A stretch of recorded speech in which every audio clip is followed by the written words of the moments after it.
Hello दोस्तों, आज हम डिस्कस करेंगे UP DElEd fourth semester math में एक नया चैप्टर जिसका नाम है चतुर्भुज। यानी चतुर्भुज से रिलेटेड आपके जो भी प्रश्न बनते हैं वो इस क्लास के बाद से आपके सारे सॉल्व होने लगेंगे।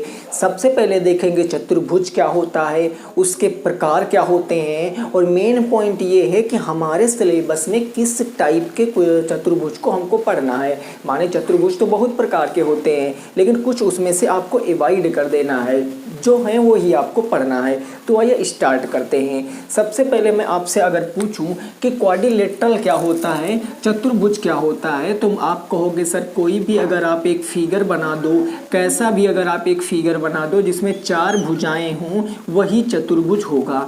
यानी चार भुजाओं से घिरी हुई आकृति को ही क्या कहते हैं, चतुर्भुज कहते हैं। अब अगर इसमें चार भुजाएं हैं तो चार ही कोण होंगे।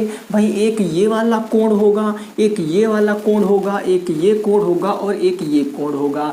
यानी मैं आपसे कह दूं कि अगर मैं चारों कोणों का सम कर दूं, चारों एंगलों का अगर मैं आपसे कह दूं कि सम क्या होगा, तो याद रखना चतुर्भुज के चारों अंतः कोणों का जो सम होता है वो 360 डिग्री होता है। त्रिभुज के तीनों कोणों का सम 180 डिग्री, जबकि चतुर्भुज के चारों कोणों का सम कितना होता है, 360 डिग्री का होता है। ठीक है। अगर मैं यहाँ से आपसे बात करूँ कि अगर मैं यहाँ से डी और बी को ऐसे में दो पॉइंटों को मिला देता हूँ, इस तरीके से मैं दो पॉइंटों को अगर मिला दूँ और इस तरीके से मैंने इधर से दो पॉइंटों को मिला दिया, तो इन पॉइंटों को कहते हैं विकर्ण। यानी अगर मैं यहाँ से कहूँगा कि बी डी और आपका कौन सा हो जाएगा भैया, AC। BD और AC ये क्या होंगे, तो ये चतुर्भुज के क्या होते हैं, विकर्ण होते हैं, डायगोनल होते हैं। ये बात आपको याद रखनी है। यानी विकर्ण क्या होंगे, अपोजिट साइड के आमने सामने के पॉइंटों को अगर हम मिला देंगे तो वो क्या हो जाएंगे, विकर्ण हो जाएंगे। इतनी बात सर क्लियर हो गई होगी। अब बात करेंगे चतुर्भुज के प्रकार की, कि चतुर्भुज कितने प्रकार के होते हैं, काइंड्स ऑफ क्वाड्रिलेटरल। याद रखना यहीं से ही क्वेश्चन पूछ लिया जाता है, तो आपको बिल्कुल बेसिक से बता रहा हूँ, तो जल्दबाजी बिल्कुल भी मत करना। सबसे पहला सर आता है फर्स्ट टाइप, वो होता है समलंब चतुर्भुज। समलंब चतुर्भुज ऐसा चतुर्भुज जिसमें एक भुजा के ऊपर लंब होता है, उसे समलंब चतुर्भुज कहते हैं। यानी मैं आपसे अगर यहाँ पर लिख दूं तो एक जोड़ा भुजाओं का एक जोड़ा क्या होगा, समांतर होगा। ऐसे अगर आप लिखना चाहो, भुजाओं का एक जोड़ा क्या होगा, एक जोड़ा समांतर होगा। ये बात आपको याद रखनी है। ऐसे क्वेश्चन पेपर में पूछा गया है। आप देखोगे कि उस चतुर्भुज का नाम क्या है जिसमें भुजाओं का एक जोड़ा समांतर होता है, तो याद रखना है वो आपका समलंब चतुर्भुज होता है। अगर मैं इसका फिगर बनाऊंगा तो कुछ इस तरीके से आपका फिगर बनने वाला है, कुछ इस तरीके से आपका फिगर बनेगा। ये A नाम है, ये B नाम है, ये C नाम है और ये D नाम है। ये ABCD किस प्रकार का चतुर्भुज है, तो ये दोस्तों आपका समलंब चतुर्भुज हो जाएगा। ठीक है ना, समलंब चतुर्भुज हो जाएगा। अब अगर मैं B पॉइंट से इस वाली पॉइंट पर एक लाइन को ड्रा कर दूं, B पॉइंट से सामने वाली लाइन पर एक पॉइंट मैंने ड्रा किया, जो पॉइंट किस पर मिल रहा, मान लिया E पॉइंट पर मिल रहा है, तो ये BE क्या होगी, BE लंब होगी। अगर आप लिखोगे कि जो BE है ये लंब है, लंब का सिंबल बनता है उल्टा T से, उल्टा T आप बना दोगे तो लंब हो जाएगा। कि BE जो लंब है वो किस पर लंब है, DC पर लंब है। BE लंब किस पर है, DC पर लंब है। अब बात आती है सर इसका क्षेत्रफल क्या याद रखना है, तो बहुत सिंपल है। इसका जो क्षेत्रफल होता है 1/2 इंटू ऊंचाई और इंटू हो जाता है समांतर भुजाओं का योग। ये बात आपको याद रखना है। समांतर भुजाओं का योग, ये फार्मूला आपको याद रखना है कि जो आपका समलंब चतुर्भुज होता है उसका क्षेत्रफल क्या होता है, 1/2 गुणे ऊंचाई गुणे समांतर भुजाओं का योग। अब समांतर भुजा सर कौन कौन सी होगी, तो ये भुजा जो है इस भुजा के समांतर होगी।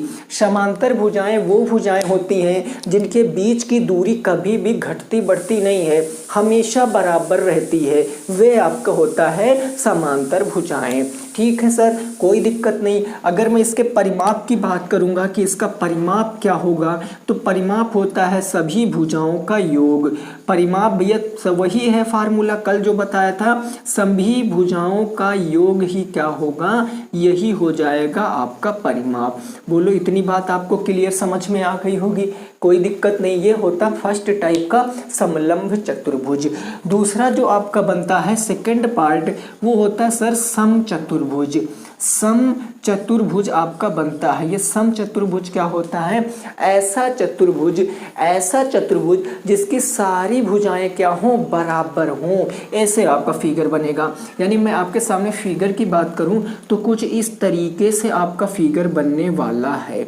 ठीक है ना, इस तरीके से आपका फिगर बनेगा। ये होता है आपका समांतर चतुर्भुज। अगर मैं इसके नाम की बात करूं तो ए बी सी और डी आपका सम चतुर्भुज हो गया। सम चतुर्भुज कोई दिक्कत वाली बात नहीं है, ये सम चतुर्भुज है। अब एक बात आपको याद रखना है, सम चतुर्भुज और समांतर चतुर्भुज में थोड़ा सा अंतर है। अगर मैं सम चतुर्भुज के विकर्ण को ऐसे मिला दूं, अगर ऐसे विकर्ण को मिला देता हूं, इस तरीके से मैंने विकर्ण को मिला दिया, तो ये विकर्ण कौन कौन से होंगे, तो आप कहोगे एक तो AC और कौन सा BD। ये AC और BC क्या होंगे सर, ये विकर्ण होंगे, डायगोनल होंगे। और याद रखना है सम चतुर्भुज के जो विकर्ण हैं वो एक दूसरे को 90 डिग्री पर इंटरसेक्ट करते हैं, 90 डिग्री पर क्या करते हैं, काटते हैं। ये बहुत इंपॉर्टेंट बात है, 90 डिग्री पर क्या करेंगे, काटते हैं। जो सम चतुर्भुज के विकर्ण हैं वो एक दूसरे को 90 डिग्री पर काटते हैं। अगर मैं कहूँ चाहे यहाँ कह लूँ, यहाँ कह लूँ, यहाँ कह लूँ, यहाँ, ये सब आपके एंगल कितने डिग्री के बनेंगे, 90 डिग्री के बनते हैं। तो फिगर दिमाग में सेट रहेगा तो चीज़ें आप अच्छे से सीख जाओगे। इसके सर क्षेत्रफल की बात करें तो इसका क्षेत्रफल क्या होता है, इसका क्षेत्रफल अगर आपसे पूछा जाएगा तो क्षेत्रफल होता है 1/2 इंटू D1 इंटू D2। अब D1 और D2 क्या है, D1 और D2 दो विकर्ण हैं। D1 और D2 क्या हैं, ये दो आपके विकर्ण हो जाएंगे। विकर्ण का मतलब क्या होता है भाई, विकर्ण का मतलब होता है ये आमने सामने की भुजाएं। अगर आप इसको लिखना चाहो तो ऐसे भी इसका फार्मूला आपके बुक में दिया जा सकता है कि 1/2 इंटू ए, ये देखो विकर्ण क्या है, तो एक विकर्ण है AC और एक विकर्ण क्या है, BD। तो इस तरीके से भी क्वेश्चन आपके पेपर में दिया जा सकता है। सिंपल आपको ये याद रखना है कि जो सम चतुर्भुज है उसका क्षेत्रफल होता है 1/2 इंटू गुणनफल, किसका गुणनफल, तो विकर्णों का गुणनफल। अगर मैं इसके परिमाप की बात करूंगा तो चूंकि सम है तो सारी भुजाएं बराबर होती हैं, इसीलिए इसका परिमाप होता है 4a। a का मतलब क्या होता है सर, भुजा होता है। ये बात आपको याद रखनी है, 4a, a का मतलब क्या हो जाएगा, भुजा हो जाएगा। क्या बात आपकी समझ में आ गई है, कोई दिक्कत नहीं है दोस्तों, क्लियर है ना, क्लियर। 2 हो गया। तीसरा है जो आपको और पढ़ना है, बाकी इसके सिवा आपको एक क्वाड्रिलेटरल और पढ़ना, फिर खत्म हो जाएगा। तीसरे की अगर मैं बात करता हूँ, थर्ड आपको कौन सा पढ़ना है, तो थर्ड पढ़ना है मेरे दोस्त समांतर चतुर्भुज। कौन सा पढ़ना है, समांतर चतुर्भुज। समांतर चतुर्भुज क्या होता है, ऐसा चतुर्भुज जिसके दोनों पेयर, इस तरीके से आप लिख सकते हो, जिसके दोनों भुजाओं के जोड़े, जिसके दोनों जोड़े, दोनों जोड़े का मतलब दोनों जोड़े, और किस चीज के जोड़े, भुजाओं के दोनों जोड़े क्या हों, समांतर होते हैं, वही क्या होता है, समांतर चतुर्भुज होता है, जिसके दोनों जोड़े क्या हों, समांतर हों। अब मैं यहाँ से आपके सामने फिगर बनाऊंगा तो कुछ इस तरीके से मैं आपके सामने फिगर बना सकता हूँ, है ना। कुछ इस तरीके से आपके सामने मैं फिगर बना सकता हूँ। ये भैया एकदम करेक्ट फिगर बना है, थोड़ा बहुत देख लेना। तो अगर मैं आपसे कहूँगा ए और बी, यहाँ सी है, यहाँ डी है। अब ये भुजा इस भुजा के पैरेलल, ये भुजा इस भुजा के पैरेलल है। थोड़ा सा याद रखना कि इसके जो ए हैं, ये जो हैं आपके, ये 90 डिग्री पर काटेंगे। देखो फिगर पे मत जाना, क्योंकि फिगर लगभग एक जैसा ही रहता है। फिगर में वो मेंशन करके देगा, जब भी फिगर देगा तो कहेगा कि ये समचतुर्भुज है कि समांतर चतुर्भुज है। ये बात आपको याद रखना पड़ेगा। जो समचतुर्भुज है, इसके विकर्ण एक दूसरे को 90 डिग्री पर काटते हैं और इसके विकर्ण एक दूसरे को 90 डिग्री पर नहीं काटेंगे। ये बात आपको याद रखना है, ठीक है ना। अगर मैं बात करूं इसके क्षेत्रफल की, इसका क्षेत्रफल क्या होगा, तो इसका क्षेत्रफल आपको अच्छे से पता होना चाहिए। इसका क्षेत्रफल होता है लंबाई गुणे चौड़ाई। लंबाई गुणे चौड़ाई क्या हो जाएगा, इसका क्षेत्रफल हो जाएगा। इसके परिमाप की बात करेंगे तो वही हो जाएगा सभी भुजाओं का योग, सम ऑफ ऑल साइड। मैं ऐसे लिख सकता हूँ, सम ऑफ ऑल साइड्स, सभी भुजाओं का योग ही क्या हो जाएगा, वो हो जाएगा आपका परिमाप। तो ये इतनी बातें आपको याद रखनी है। मैं फिर से आपको सचेत कर देता हूँ, समचतुर्भुज और समांतर चतुर्भुज का फिगर लगभग एक जैसा ही रहता है। बस अंतर ये है, इसके विकर्ण एक दूसरे को 90 डिग्री पर काटते हैं, लेकिन इसके विकर्ण जरूरी नहीं है कि 90 डिग्री पर ही कट करें।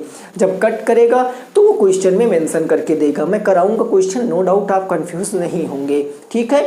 ये बात आपकी क्लियर समझ में आ गई है। तो 3 प्रकार के जो हैं वो आपको पढ़ने हैं। उसके बाद एक लास्ट टाइप आएगा, वो होता है साइक्लिक क्वाड्रिलेटरल, माने चक्रीय चतुर्भुज, जो कि बहुत इंपॉर्टेंट है आपके लिए। तो इसको आप चाहे तो स्क्रीनशॉट ले सकते हैं। फिर लास्ट उसका भी मैं बेसिक बता के आपको सीधे कहाँ ले चलता हूँ, क्वेश्चनों की तरफ ले चलता हूँ, ठीक है। चलिए सर, वेरी गुड, आपकी समझ में आ गया होगा, उम्मीद करते हैं। देखो पहली क्लास बेसिक क्लास ही होती है मेरे दोस्त। जब तक थोड़ी बहुत अंडरस्टैंडिंग आपकी नहीं बन पाएगी चैप्टर से, फिर चीज़ें आप चाहे जितना अच्छे से सीख लो, उतना मज़ा पढ़ने में नहीं आएगा। इसीलिए थोड़ा बेसिक चीज़ें सीखना ज़रूरी है ना। देखो भाई, अब मैं आपको बताता हूँ चक्रीय चतुर्भुज क्या होता है, साइक्लिक क्वाड्रिलेटरल। इसकी जरा बातों को समझना, ये इम्पोर्टेंट है। चक्रीय चतुर्भुज, देखो सर, ऐसा चतुर्भुज, इसकी डिफिनेशन भी पूछी जाती है तो लिख सकते हो, ऐसा चतुर्भुज जिसके चारों शीर्ष कहाँ स्थित हों, चारों शीर्ष वृत्त की परिधि पर स्थित हो। वृत्त की किस पर स्थित होते हैं सर, परिधि पर स्थित होते हैं। परिधि पर स्थित हो उसे हम बोलते हैं साइक्लिक क्वाड्रिलेटरल, यानी चक्रीय चतुर्भुज। अब परिधि तो आपको पता ही है। अगर मैं एक आपके सामने सर्कल बना देता हूँ, एक सर्कल मैंने आपके सामने बना दिया, सर्कल में अगर मैं कोई भी कहीं पर भी 4 पॉइंट ले लेता हूँ, ऐसे करके मैं कहीं पर भी 4 पॉइंट ले लेता हूँ और इनका नाम दे देता हूँ A, B, C और D। ऐसे करके मैंने इनका नाम दे दिया। और अब मैं अगर इनको मिला दूँ, हमने कहा मिलाओ जरा, तो आप कहोगे इससे मैंने इसको मिला दिया, इससे इसको मिला दिया, इससे इसको मिला दिया, और ये वाली पॉइंट को हमने इससे ये मिला दिया। तो ये आपका जो ABCD है, ये ABCD, ये क्या होगा, ये चक्रीय चतुर्भुज होगा दोस्तों। क्या होगा, चक्रीय चतुर्भुज होगा। क्यों होगा, क्योंकि आप देखो इसके चारों शीर्ष किस पर स्थित है, इसके चारों के चारों शीर्ष वृत्त की परिधि पर स्थित होते हैं, ठीक है ना। वृत्त के किस पर स्थित होते हैं, परिधि पर स्थित होते हैं, ठीक है ना। और इसकी इम्पोर्टेंट एक ही थ्योरी है जो आपको याद रखना है। इसमें इम्पोर्टेंट पॉइंट ये है कि आमने सामने के एंगल, ऐसे मैं लिख दूं सीधी सी भाषा में कि आमने सामने के जो कोण हैं, आमने सामने के जो कोण हैं वो क्या होते हैं, समपूरक होते हैं। समपूरक होते हैं, समपूरक का मतलब सप्लीमेंट्री एंगल होते हैं, यानी ऐसे एंगल जिनका सम 180 डिग्री होता है वो समपूरक कोण कहलाएंगे। अब हम कहेंगे एक ठो इधर है भैया, एक ठो इधर है और एक ठो इधर है ना, तो ये आमने सामने के कोण हो गए। यानी मैं कहूँगा कि कोण A और प्लस में मैं कहूँगा कोण C, इनका सम कितना आएगा, कोण ए प्लस में कोण सी, इनका सम दोस्तों कितना आ जाएगा 180 डिग्री आ जाएगा। ऐसे देखो एक ठू इधर है और एक ठू इधर है, तो मैं कहूँगा कि जो एंगल बी है प्लस में एंगल जो डी है इनका सम कितना आएगा, तो आप कहोगे सर 180 डिग्री आ जाएगा। दिस इज़ मोस्ट इम्पोर्टेंट, ये बहुत ज़रूरी है आपके लिए सीखना कि जो चक्रीय चतुर्भुज होता है उनके आमने सामने के जो कोण होते हैं वो समपूरक कोण होते हैं, यानी कोटि पूरक नहीं समपूरक, ऐसे कोण जिनका सम कितना हो 180 डिग्री हो। सिंपल सी बात आपको ये याद रखनी है, कोई दिक्कत नहीं ना। अब कुछ इंपॉर्टेंट आपके कंसेप्ट हैं वो आपको याद रखना है, क्योंकि इस चैप्टर में आपके वो कंसेप्ट काम आएंगे, ठीक है ना। जब इस चैप्टर के क्वेश्चन कराऊंगा तो वो जो सारे कंसेप्ट हैं वो काम आएंगे, वो मैं आपको थोड़ा बता देता हूँ। डन है, चाहो तो स्क्रीनशॉट ले लो, फिर आगे को मूव ऑन करेंगे और आगे की चीज़ें हम सीखने का प्रयास करेंगे। क्लियर हो गई दोस्तों, कोई बात नहीं ना। चलो नेक्स्ट, अब सम इम्पोर्टेंट कंसेप्ट आपको याद रखना है जो इस चैप्टर में आपके काम आने वाले हैं, ठीक है ना। तो उनको आप फटाफट करके नोट कर लेना। हेडिंग लगाना है आपको some important concept, some important concept, ठीक है। ये सर सम इम्पोर्टेंट कंसेप्ट क्या है तो ज़रा समझिए। अगर मैं पहले कंसेप्ट की बात करता हूँ तो कोई भी एक सर्कल होगा, कोई भी एक सर्कल होगा, सर्कल के बीचों बीच में क्या होगा सेंटर, ये ओ क्या है वृत्त का केंद्र है। अगर मैं यहाँ से बात करूँ ये ए बी, ये अगर मैं ए बी की बात करता हूँ तो ए बी क्या है कोण है, जीवा है। अगर मैं इस जीवा से इसके सेंटर से एक एंगल बनाऊं और इसके परिधि पर एक एंगल बनाऊं, एक सेंटर पर एंगल बना लिया और एक परिधि पर एंगल बना लिया। अगर मैं कहता हूं कि ये वाला जो एंगल है, ये वाला एंगल, इसको मैं x मानता हूं तो ये एंगल कितना होगा 2x हो जाएगा। यानी सर आपने यहाँ से क्या सीखा है, तो आपने यहाँ से सीखा है कि एक जीवा से, इस पॉइंट को लिखना, एक जीवा से वृत्त के केंद्र पर बना एंगल, वृत्त के केंद्र पर बना कोण, वृत्त के केंद्र पर बना कोण परिधि पर बने कोण से, परिधि पर बने कोण का 2 गुना होगा। याद रखना कोण का क्या होगा मेरे दोस्त 2 गुना होगा, यानी 2 टाइम्स होगा। अब देखो ये एक जीवा है, अब इसी जीवा से इसकी परिधि पर आप एक कोण बना रहे हो, भाई यही तो परिधि तो है, सरकमफेरेंस यही तो है। और ये इसका वृत्त का क्या है केंद्र है, ये वृत्त का केंद्र है और ये क्या है जीवा है। तो वृत्त की एक ही जीवा से अगर उसके केंद्र पर और उसके बाद उसके आप सरकमफेरेंस पर एंगल बनाओगे तो केंद्र पर जो एंगल बनेगा वो परिधि पर बने एंगल का 2 गुना होगा। ये बात आपको याद रखनी है, ये बहुत यूज होगा आपके किसमें बताओ भैया, आपके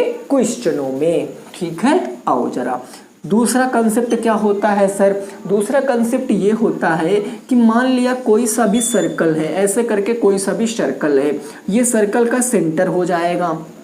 तो ऐसे करके मैं अगर एक जीवा खींच देता हूँ, जीवा ऐसे करके मैंने एक जीवा खींच दिया है, तो जीवा से जीवा पर अगर मैं इस सेंटर ओ से इस जीवा पर लंब डालूंगा, अगर मैं इस सेंटर ओ से जीवा पर लंब डालूंगा तो ये भुजा इस भुजा के बराबर होती है, ठीक है ना। ये भुजा इस भुजा के क्या हो जाएगी बराबर हो जाएगी। यानी आप यहाँ कंसेप्ट क्या याद रखोगे, यहाँ कंसेप्ट ये याद रखोगे कि वृत्त के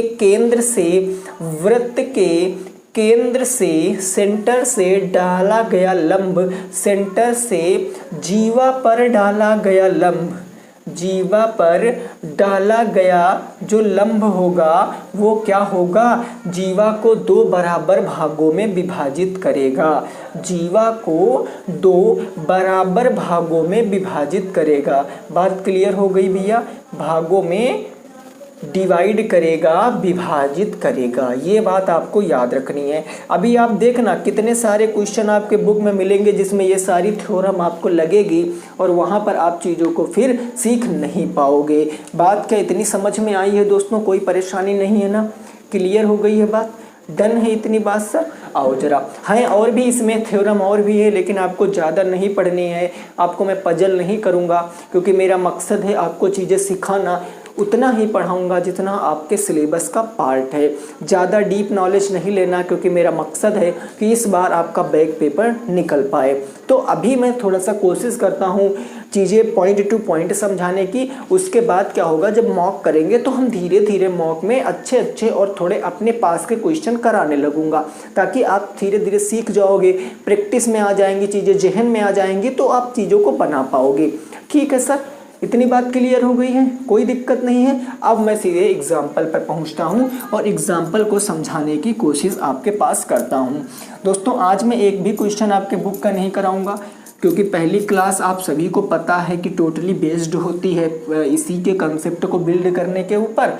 तो मैं क्या करूँगा, पहला एग्जाम्पल आपके सामने ले रहा हूँ। ठीक है सर, फर्स्ट क्वेश्चन आपके सामने मैंने ले लिया। हमने कहा कि अब मैं फिगर थोड़ा बना देता हूँ दोस्तों ना, थोड़ा सा फिगर बना देता हूँ ताकि चीज़ें बिल्कुल अच्छे से समझ में आ सके। ठीक है भैया, लो फिगर बना दिया भैया, ऐसे करके हमने फिगर यहाँ पर बना दिया। ठीक है, ऐसे करके हमने फिगर यहाँ पर बना दिया है। अब हमने कहा कि ए बी सी डी एक आपका क्या है, चतुर्भुज है। ए बी सी डी और ई एक चतुर्भुज है। ए बी मैं कह देता हूँ 10 सेंटीमीटर है। ए बी कितना हो गया है भैया, 10 सेंटीमीटर है। और डी ई कितना हो गया, ये डी ई पूरी यहाँ से यहाँ तक मैंने कह दिया, यहाँ से यहाँ तक मैंने कह दिया कि ये 14 सेंटीमीटर है। ठीक है, ये सर कितनी है, 14 सेंटीमीटर है। हमने कहा जो BC है वो 5 सेंटीमीटर है। BC कितनी है, 5 सेंटीमीटर है। तो क्वेश्चन आपसे पूछा गया है, तो चतुर्भुज का क्षेत्रफल बताओ। चतुर्भुज का क्या बताना है सर, क्षेत्रफल आपको बताना है, एरिया बताना है। अब ऐसा क्वेश्चन देखो तो आपके दिमाग में तुरंत क्लिक होना चाहिए कि ये किस टाइप का चतुर्भुज है, किस टाइप का। भाई सारे लोग बताएंगे किस टाइप का चतुर्भुज है। तो भाई जितने भी साथी कमेंट कर रहे हैं कि सर ये समलंब चतुर्भुज है, वो बिल्कुल सही है अपनी जगह पर, समलंब चतुर्भुज है। और समलंब चतुर्भुज का क्षेत्रफल क्या होता है, आप बताओगे कि सर समलंब चतुर्भुज का क्षेत्रफल होता है 1/2 इंटू समांतर भुजाओं का योग। भाई पैरेलल साइड का समी तो होता है समांतर भुजाओं का योग, समांतर भुजाओं का योग, और इंटू क्या हो जाता है, ऊंचाई हो जाता है। समांतर भुजाओं का योग अभी बताया सर, और इंटू क्या हो जाता है, हाइट, ऊंचाई हो जाती है। अब सर समांतर भुजाएं तो हमें दी गई हैं, भाई देखकर ही लग रहा है कि ये भुजा इस भुजा के समांतर है, लेकिन सर ऊंचाई, अब बताओ यहाँ ऊंचाई क्या होगी। भाई ऊंचाई तो BE होगी ना, तो BE तो हमें ऊंचाई पता नहीं है, BE तो हमें ऊंचाई पता नहीं है, तो BE कैसे निकालेंगे, ध्यान से देखना, BE कैसे निकालेंगे, बिल्कुल ध्यान से आपको देखना है। मैं कहूँगा कि this is equal to this, आप कहोगे जी हाँ बिल्कुल, क्या ही प्रॉब्लम है। तो मैं कह देता हूँ ये 10 है, तो ये DE यानी D से लेकर E तक की मैं साइड पूछूं तो ये भी 10 सेंटीमीटर होगी। अरे होगी ना, बोलो होगी। अब DC पूरी 14 थी, ये 10 निकल गई यहाँ तक, तो ये यहाँ से यहाँ तक कितनी बचेगी दोस्तों बताओ, 4 सेंटीमीटर बचेगी, है ना। ये 5 है, ये 4 है। अब यहाँ से आप देखो एक ट्रायंगल बन रहा है। कौन सा ट्रायंगल, आप जरा मेरी बात को समझना। आपको यहाँ पर क्या ट्रायंगल AE और C दिख रहा है। ट्रायंगल AEC में ये मैंने क्या किया है, लंब खींचा BEC में ये हमने क्या किया, BE लंब खींचा है। और जब लंब खींचा है तो यहाँ 90 डिग्री का एंगल बनेगा। अगर 90 डिग्री का एंगल बन गया तो ये हो गया आपका समकोण त्रिभुज। यानी हम जानते हैं कि एंगल E क्या है, 90 डिग्री है। अब ये सर मैं क्यों बता रहा हूँ, सर हमें क्या इसकी ज़रूरत है दोस्तों, ज़रूरत है क्योंकि ये हाइट है ना। अगर हाइट नहीं पता चलेगी तो कैसे काम चलेगा भैया, क्योंकि एरिया में तो हाइट भी आती है। हाइट पता करने के लिए क्या करेंगे, यहाँ से हाइट निकालेंगे। आपको पता है कि ये एक क्या है, समकोण त्रिभुज है। अगर समकोण त्रिभुज है तो पाइथागोरस थ्योरम लग जाएगी, यानी मैं कहूँगा कि BC का स्क्वायर बराबर होगा किसकी स्क्वायर के, BE का स्क्वायर, BE का स्क्वायर और प्लस किसके होगा मेरे दोस्त, EC के स्क्वायर के। भाई ये मैंने आपको पढ़ाया है, त्रिकोणमिति में भी पढ़ाया है, ये मैंने आपको आयत वाले चैप्टर में भी पढ़ाया है, वर्ग वाले चैप्टर में पढ़ाया, इवन मैंने इसको आपको वॉल्यूम वाले चैप्टर में भी पढ़ाया था, है ना। देखो अब BC सर कितना है, 5 है, तो मैं रखूँगा 5 का स्क्वायर। BE हमें निकालना है तो BE को मैं BE ही रखता हूँ, प्लस EC कितना है दोस्तों, तो EC है 4, तो मैं रखूँगा 4 का स्क्वायर, यानी 5 का स्क्वायर हो गया 25 बराबर ये हो गया BE का स्क्वायर प्लस 4 का स्क्वायर हो गया 16। जब 16 को इधर ट्रांसफ़र करूँगा तो माइनस में आएगा, तो मैं ऐसे लिख सकता हूँ क्या कि BE स्क्वायर बराबर 25 माइनस के 16। आप कहोगे भाई बिल्कुल लिख सकते हो, क्या ही प्रॉब्लम है, तो मैं कहूँगा देखो BE स्क्वायर बराबर क्या बचेगा, 25 में से 16 जाएगा तो 9 बच जाएगा। स्क्वायर जब हटेगा तो उधर आपका रूट लगेगा, तो रूट 9 का मतलब क्या होता है, 3। यानी मैं आपसे पूछूं BE कितना आ गया है, तो 3 आ गया है। BE क्या है, BE ही तो समांतर भुजाओं का योग है, या सॉरी BE तो ऊंचाई है, तो ये हाइट कितनी आ गई है, 3। क्योंकि सेंटीमीटर में था तो ये भी सेंटीमीटर में आएगा। दोस्तों क्या बात समझ आ गई है आपको, अब आपको सब कुछ पता चल गया है। एरिया आप विदिन सेकंड निकाल सकते हो, एरिया इक्वल टू 1/2 इंटू समांतर भुजाओं का योग। एक समांतर भुजा थी 10 प्लस दूसरी समांतर भुजा यहाँ से ये वाली रखनी है 14, ये हो जाएगी 14 और इंटू H कितना हो जाएगा, 3 हो जाएगा। जब फर्दर सॉल्व करोगे तो 1/2 इंटू 14 और 10 कितना हो गया, 24 इंटू कितना हो गया, 3 हो गया। 2 से काटोगे अब 12 बार में, तो 12 तियाँ कितना हो गया, 36। चूँकि सब सेंटीमीटर सेंटीमीटर तो भैया सेंटीमीटर स्क्वायर आएगा। बताया था ना कल की क्लास में कि एरिया हमेशा जो यूनिट होती है उसकी यूनिट 2 के रूप में आता है, उसकी यूनिट 2 के रूप में आता है। दोस्तों बात क्लियर हो गई है, बोलो बात क्लियर हो गई है, कोई दिक्कत नहीं है ना, क्लियर है। आगे बढ़ते हैं, फिर आगे को बढ़ेंगे और आगे चीज़ों को समझने की कोशिश करेंगे, बेहतर तरीके से हम चीज़ों को सीखेंगे। कोई दो बातें नहीं है, आपका हर एक कंसेप्ट में क्लियर करा दूंगा, नो डाउट। विदाउट पेन और पेपर भी आप क्वेश्चन को सॉल्व कर सकते हो, ठीक है ना। चलिए आगे देखते हैं, हम आगे चीज़ों को समझने का प्रयास करते हैं। क्वेश्चन देखो जरा, मैं लैंग्वेज लिखता हूँ क्वेश्चन की, जरा समझने का प्रयास करना।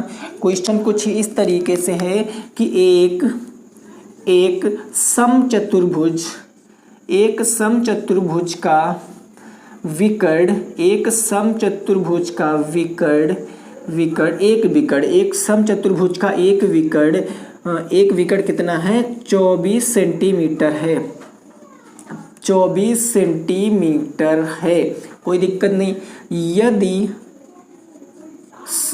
यदि समचतुर्भुज की भुजा, यदि समचतुर्भुज की जो भुजा है 5 सेंटीमीटर हो, 5 सेंटीमीटर हो तो क्षेत्रफल ज्ञात करो।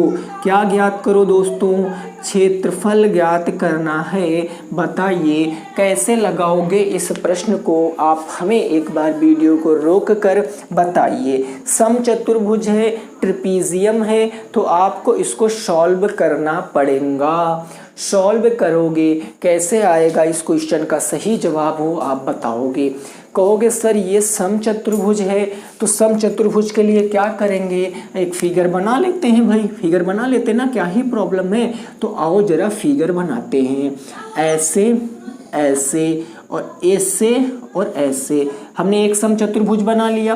अब मैं देता हूँ इसका नाम A, B, C और D। मैंने इसके नाम दे दिए A, B, C और D। अब हमें विकर्ण पता है सर, विकर्ण क्या होता है? अगर मैं आमने सामने के पॉइंटों को मिला दूं तो यही विकर्ण होता है। इस तरीके से मैंने इन पॉइंटों को मिला दिया, ये क्या हो गया? यही विकर्ण हो गया।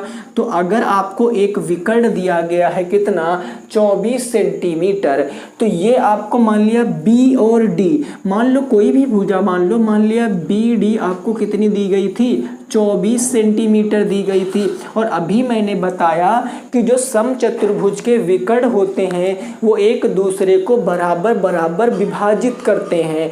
मैंने यही तो बताया था कि समचतुर्भुज के विकर्ण एक दूसरे को इक्वल इक्वल डिस्ट्रीब्यूट करेंगे। कहने का मतलब यही है कि घर में अगर किसी पिताजी के 2 बच्चे हैं तो उनकी प्रॉपर्टी इक्वल इक्वल डिस्ट्रीब्यूट होती है। सेम वही प्रकार आपको करना है कि क्वाड्रिलेटरल एक पिताजी हैं और डायगोनल इनके 2 सन हैं, तो डायगोनल इनके 2 इक्वल इक्वल पार्टों में डिस्ट्रीब्यूट होते हैं, ठीक है ना, बट जाते हैं। तो अगर ये दोस्तों पूरा 24 है तो मैं कहूँगा यार देखो ये 12 ये होगा और 12 ऊपर वाला होगा। आप कहोगे जी बिल्कुल ये बात तो हमारी समझ में आ गई है ना। ये बात, ये जो भुजा है दोस्तों ये 13 कर लो, इस भुजा को 13 सेंटीमीटर कर लो, अदरवाइज फिर गड़बड़ हो जाएगा। इस भुजा को क्या कर लो? 13 सेंटीमीटर कर लो। भुजा को मैंने माना 13 सेंटीमीटर है। अब अगर इस आप ट्रायंगल को देखो तो इनके 90 डिग्री पर काटते हैं। अभी यही तो बताया कि समचतुर्भुज के 2 विकर्ण होते हैं, एक दूसरे को 90 डिग्री पर काटते हैं। तो सर ये साइड हम अगर पता चल जाए तो हमें पता चल जाएगा कि इसका दूसरा विकर्ण क्या है ना, इसका दूसरा विकर्ण क्या है। तो इसके लिए हम समकोण त्रिभुज का प्रॉपर्टी लगाएंगे। यानी अगर मैं यहाँ से कह दूँ कि जो DC का स्क्वायर है भाई 90 डिग्री के सामने हाइपोटेनस होता है, DC का स्क्वायर बराबर होगा, मान लिया O पॉइंट पर काटते हैं तो OD का स्क्वायर प्लस OC के स्क्वायर के बराबर होगा, है ना। DC कितना है सर? 13 का स्क्वायर हो गया और OD कितना है? 12 का स्क्वायर हो गया, प्लस OC हमें नहीं पता है। 13 का स्क्वायर 169 हो गया, 12 का स्क्वायर 144 हो गया, प्लस हो गया OC का स्क्वायर। इसको इधर भेजेंगे तो माइनस में चला जाएगा, यानी मैं कहूँगा 169 माइनस में 144 और ये बराबर किसके होगा? OC के स्क्वायर के होगा। कोई दिक्कत नहीं है। 169 से 144 घटाओगे, 9 से 4 गया 5, 6 से 4 गया 2, यानी 25 क्या हो गया? OC स्क्वायर हो गया। तो अब मैं इसकी जानकारी इधर दे रहा हूँ। अब मैं आपसे कहूँगा कि जो OC स्क्वायर बराबर आ गया है 25, स्क्वायर हटाएंगे तो उधर रूट लग जाएगा। ये OC कितना आ गया? 5 आ गया। OC कितना आ गया? 5। OC क्या है सर? यह है 5 सेंटीमीटर। अगर ये भी 5 है तो 5 ये भी होगी, क्योंकि अभी बताया इसके जो विकर्ण होते हैं एक दूसरे को बराबर बराबर विभाजित करते हैं, यही ना। अब सर कैसे काम होगा यहाँ पर? अब आपको पता है कि एक विकर्ण BD हमें दिया गया था, दूसरा विकर्ण क्या होगा? AC, दूसरा विकर्ण हो गया AC, और AC विकर्ण किससे मिलकर बना है? OC और प्लस में AO, यही से तो मिलकर बना है। यानी मैं कह दूं 5 सेंटीमीटर प्लस में 5 सेंटीमीटर, तो दोस्तों कितना आएगा? 10 सेंटीमीटर आएगा। माने दूसरा विकर्ण 10 सेंटीमीटर है और पहला विकर्ण कितना है? 24 सेंटीमीटर है। अब एरिया आप इजीली फाइंड कर सकते हो। एरिया इक्वल टू क्या होता है? Area equal to 1/2 into D1 और इंटू D2, यानी 1/2 इंटू समांतर 1/2 और गुणे विकर्णों का गुणनफल होता है। तो ये आ जाएगा 1/2 इंटू D1 कितना है? 24 सेंटीमीटर आपने रख दिया सर, 24 सेंटीमीटर। D2 कितना है? 10 सेंटीमीटर रख दिया। 2 से काटोगे 12 बार में और 12 दहम्मा कितना हो गया? 120 सेंटीमीटर स्क्वायर आ गया। 120 सेंटीमीटर स्क्वायर इस क्वेश्चन का क्या आ गया? सही जवाब हो गया है। तो उम्मीद करते हैं कि आपको ये सारी चीज़ें समझ में आ गई होंगी। देखो अगर आप हिम्मत नहीं हारोगे ना तो हम हमेशा आपके साथ लगे रहेंगे। आपने शायद उनकी कहानी सुनी होगी, स्वामी दयानंद सरस्वती जी ने, उनके ऊपर टोटल 44 बार आक्रमण हुआ था, 44 बार उनको मारने की कोशिश की गई थी और 14 बार तो उनको जहर देकर मारने की कोशिश की गई थी। लेकिन उसके बावजूद जब वो गुरुकुल से अपने गुरु के पास से बाहर आए तो 1875 में उन्होंने महाराष्ट्र में आर्य समाज की स्थापना कर दी। तो अगर उनके ऊपर इतना कष्ट होने के बाद वो हिम्मत नहीं हार सकते तो आप लोग भी हिम्मत नहीं हार सकते। आपका बैक निकलेगा, ये गारंटी है। बस आपको क्या करना है, निरंतर आपको हमारे साथ लगे रहना है। तो मिलेंगे दोस्तों नेक्स्ट क्लास में। कल मैं आपको इस पर बेस्ड सारे क्वेश्चन कराऊंगा। तब तक सभी साथी रखेंगे अपना ख्याल। जय हिंद, राधे राधे, वंदे मातरम।